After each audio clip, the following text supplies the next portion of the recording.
So Lauren, in terms of the different areas in the world and the fruits that are local, what are the most nutritious to eat? Okay, so the nutrition question, right? So I want you to remember, first of all, I understand the question. I'm probably not going to answer it, and because I can't answer it. And that's because, you see, when I started studying nutrition 35 years ago, I could have told you most of the nutrients in most common fruits and vegetables. Today, I couldn't care less. I don't pay any attention to that. And I would encourage you not to either, because paying attention to that puts you right back in your head. Here's what you want to do. You want to really, really, really learn how to inhabit your body. Now let's use bananas. We talked about bananas a minute ago, the last time we spoke. So let's say that you have a potassium deficiency for whatever reason, okay?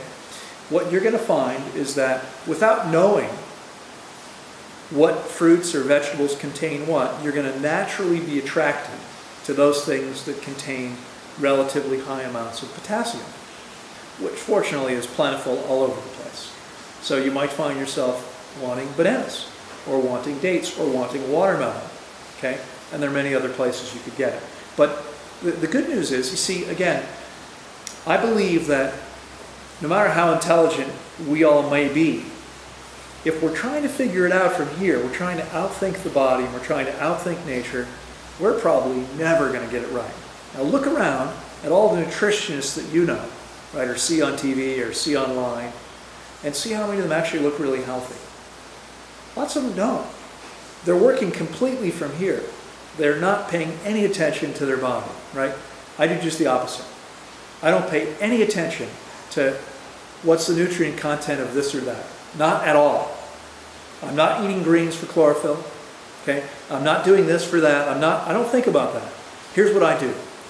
I keep my kitchen stocked with all of the things that are available that I'm attracted to that I believe belong in the body. Now, those of you here with me already know that means fruit, fresh, ripe, preferably organic if possible. I'm in Costa Rica, not very much is certified organic, but fresh, ripe, organic, and mostly juicy fruits. Soft, tender, leafy greens only, right? So I do not buy these high nutrient content leafy greens everyone's out there trumpeting about, kale and collard greens. I don't buy those things because they're way too difficult for the body to digest. The most important thing is not what nutrients are in a substance, in a food, but what nutrients your body can easily and efficiently get into your cells. And that means it has to be something we can digest easily. Okay? So it's going to be fruit, mostly high water content fruit, soft, tender, leafy greens. Now remember that fruit means fleshy covering of seed. So many of the things we think of as salad vegetables are actually fruits. Tomatoes, cucumbers, red and yellow peppers, avocados are all fruits. But notice I did not say green peppers because green peppers are unripe, and I said earlier only ripe fruits. Right? So green peppers are peppers that have not ripened. All those things are okay. They're all fruits. Now, there was a question before I didn't answer about nuts and seeds. Can you include some nuts and seeds? And the answer is you can. Personally, what I found for myself and with other people who actually get their bodies really clean and efficient is that it becomes so relatively easy to meet the body's needs for the fatty acids that we need, that eating those really concentrated and very difficult to digest, relatively speaking, difficult to digest nuts and seeds, there's really no need for them. I don't eat them.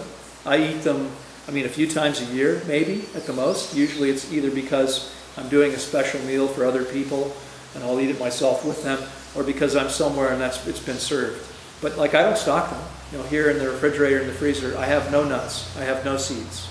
They're not something I have. I buy them when I need them, and it's very infrequently.